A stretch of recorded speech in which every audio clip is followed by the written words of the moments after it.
ces idées de masculinité, les représentations qu'on en a, et aussi simplement ça fait quoi, enfin quelles sont les différentes masculinités qui existent, etc.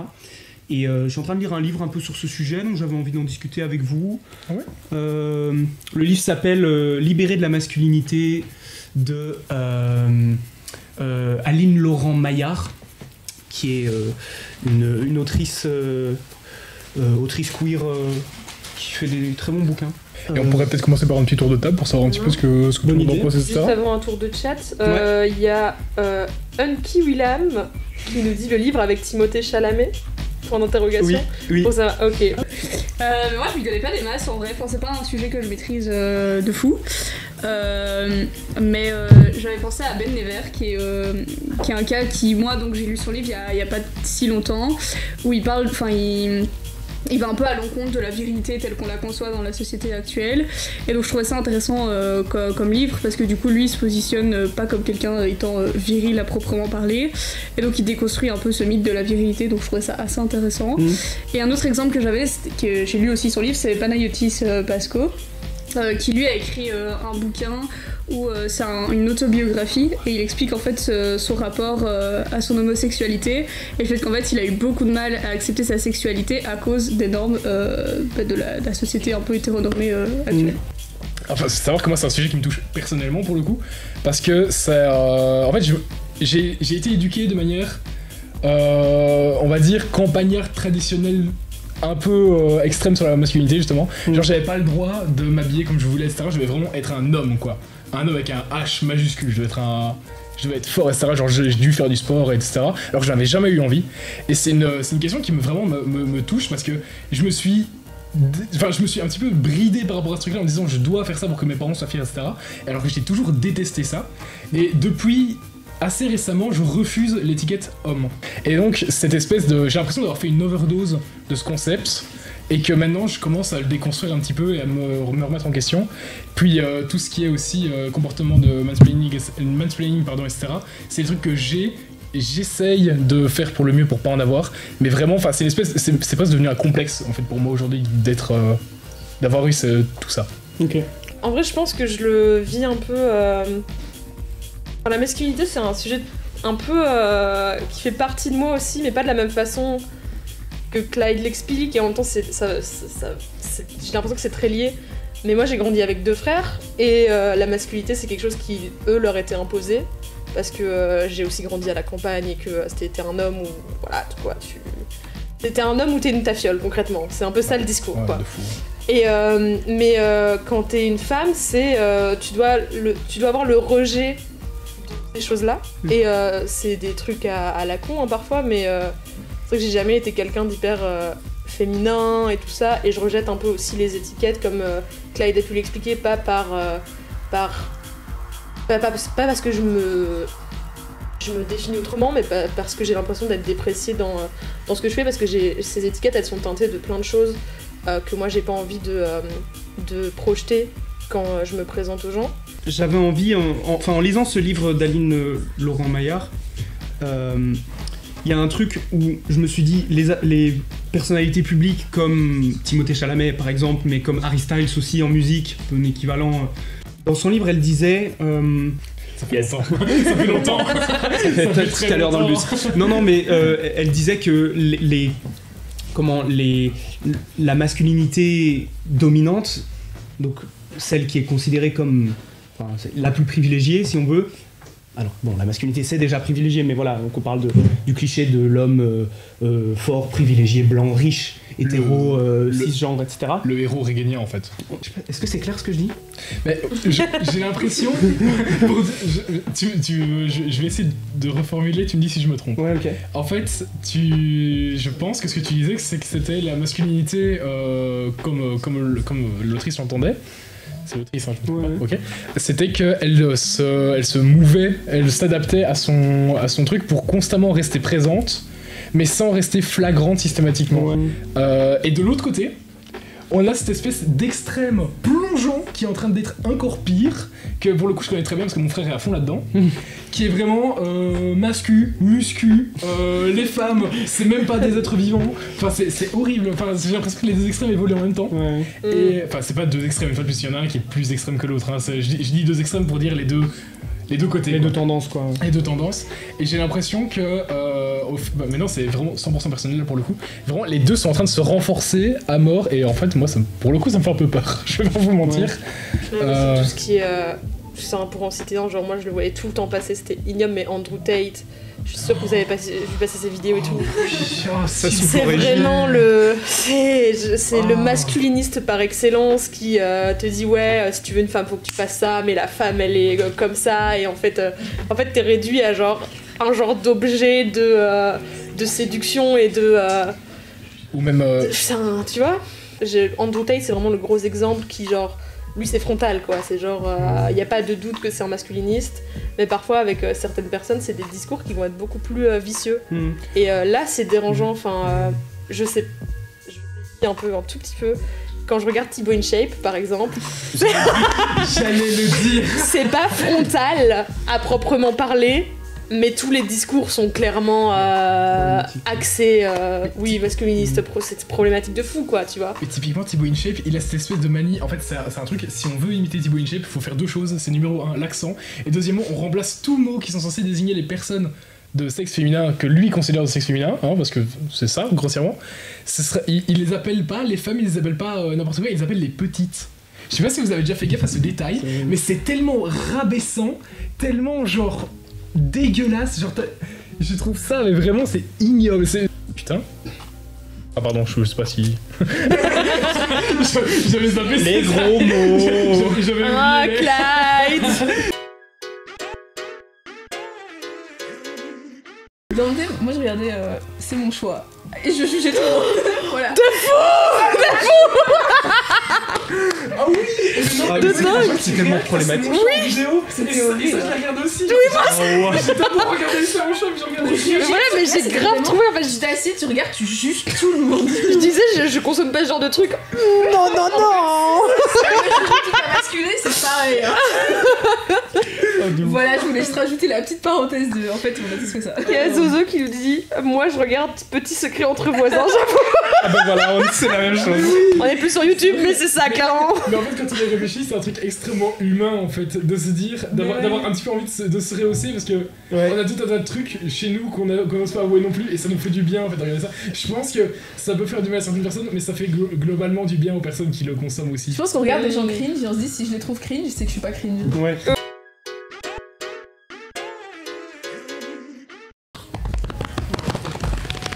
Hey, le livre. Wouh. Nous avons une Rosta ici qui a écrit un livre qui se trouve ici à l'avant. Alors c'est un livre que j'ai écrit, enfin je l'ai sorti fin janvier, donc c'est assez récent. C'est assez récent. Félicitations. Merci. Mais il relate des faits qui se sont passés en 2021. J'ai en fait découvert que j'avais un cancer de la peau. Et donc du coup le livre relate de ces faits-là, explique tout le parcours qui s'en est suivi du diagnostic jusqu'à l'opération, jusqu'à la rémission. Et donc les gens sont assez contents de lire ça parce qu'ils trouvent, j'ai l'impression de me vanter, de me vanter. C'est ton moment. Mais les retours que j'en ai eus étaient quand même assez positifs parce que les gens avaient l'impression de rentrer un peu dans mon intimité, de rentrer dans mes émotions, de me mettre à ma place, etc. Et en fait, je l'ai écrit pendant Noël, ou genre en décembre. En 2-3 semaines de temps, j'ai écrit un Ah ouais, Ah oui, vraiment super vite quoi. Voilà. Donc c'était vraiment pour évacuer, quoi, voilà, Ok, trop bien. Et il y a moyen de le trouver quelque part le livre ou quoi? Ouais. Du coup, moi ça m'intéresse de fou. Ah ouais. De ouf, ouais, sans déconner, Ouais. je lis. On a quand même pas dit, mais il y a quelqu'un dans le chat qui demande quand même le titre du livre. C'est vrai que le depuis le titre. début on parle d'un livre qu'on a pas oui, cité. C'est vrai. Alors, le titre s'appelle Mon petit crabe, et je sais pas si on voit. Mais du coup, c'est le dessin avec un crabe. Trop bien. C'est un petit témoignage. Bon, bah, je sais ce que je commande en rentrant. Ouais, voilà. De fou. On a mis le lien dans le chat si vous voulez commander Ah, le livre commandez. de Zoé. Si ça vous intéresse. Voilà. Et est-ce que tu voudrais nous lire un petit passage Ah, un petit, avec plaisir. Est-ce qu'on peut te demander ça même si on le commande Voilà. pas, avoir un petit amendement? J'ai choisi un petit passage en plein milieu du livre. Donc en fait c'est après, je suis déjà au courant à ce moment-là que j'ai un cancer. Donc moi c'est ma dermatologue qui me l'a annoncé. Et donc là on est le 8 février 2021. Et j'ai rendez-vous avec une oncologue, donc en gros le médecin qui s'occupe des cancers. Et donc voilà, je vais vous lire le petit passage. Alors, 8 février 2021, rendez-vous avec l'oncologue. Le coordinateur avait annoncé à ma mère que c'était une jeune femme, pensant que je serais plus à l'aise avec elle qu'avec un vieil homme. On part pour l'hôpital, l'homme au téléphone avait insisté pour que je vienne seule. Mes parents trouvent ça inconcevable et décident de se rendre au rendez-vous avec moi. Tu restes notre enfant même si tu as plus de 18 ans. On rentre alors dans l'hôpital, moi la première.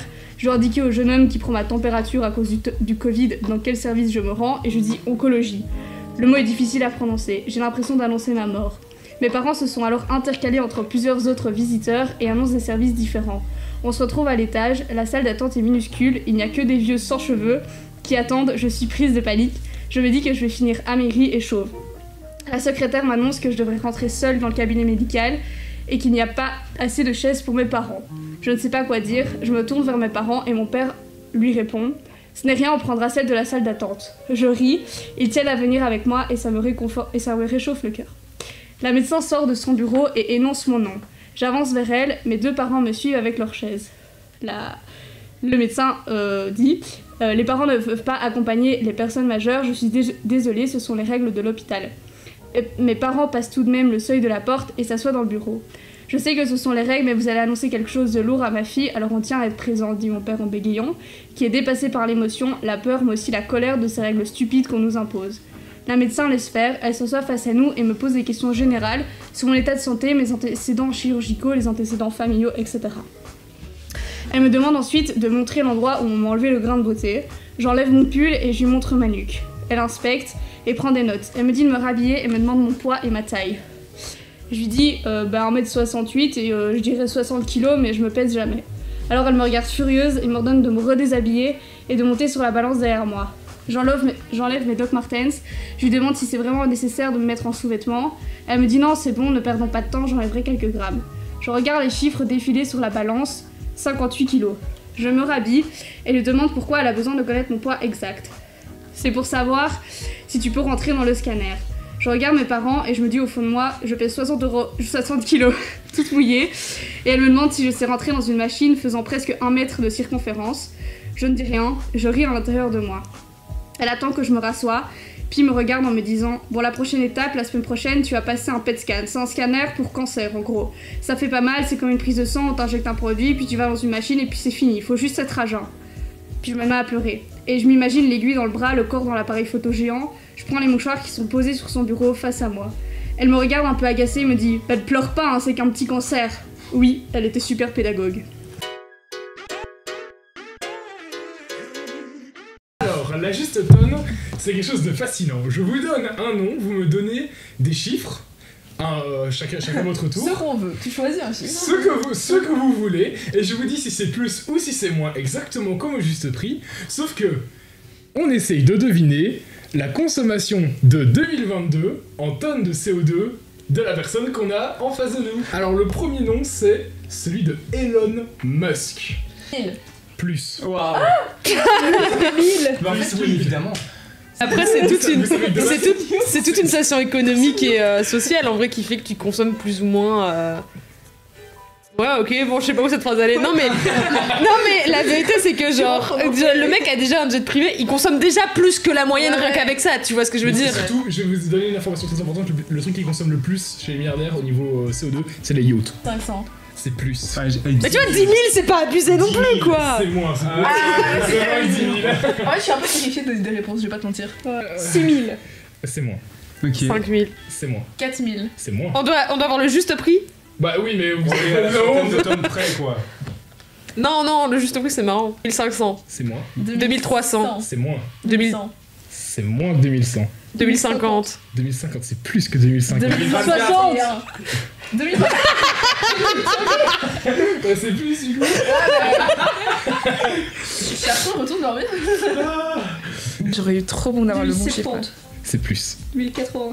C'est plus. 1082. C'est plus. 1083. Plus 4. 4, c'est bien. 84 tonnes de CO2. Alors, on est loin des 10 000 quand même. Hein. On est très loin des 10 000. Mais en fait, comment j'ai pu arriver à 10 000? C'est presque de français. C'est pas tout à fait français, mais 7400. c'est juste une baguette par an en moins et on y est quoi. Et alors Presque de français. pour le dernier Oh les candidat- maths. Je suis pas en école d'art pour rien, je vous le dis. Oh, merde. Mon chouchou, mon préféré, Bernard Arnault. Ah. 10 000. Plus. Parce que les hommes les plus riches sont aussi ceux qui polluent le plus. Vous saviez? On manque 12 000. Moins que 12 000. Ouais. 11 000. Moins. 1500. Moins. Oh, on est pas si loin des 10 000 au final.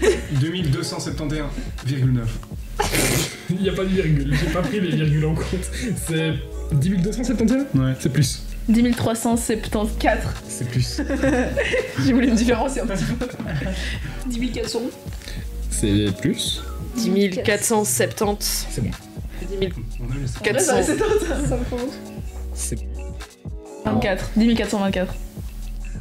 C'est moins, mais pas grand chose. 10 422. Moins. 19. Plus. 20. Plus. 21. Il aurait fait gaffe. 10 421 tonnes de CO2 dans l'atmosphère en 2022. Il y a Elveli qui nous dit dans le chat, selon Forbes, sa fortune perso c'est 224,4 milliards de... De tonnes de Dollars CO2. Alors, J'arrive pas à me ce que ça représente en fait. Mais faut Et vous- pas. Mais c'est tellement genre... Non. Ça fait combien de pains everyday vous pensez genre 2000?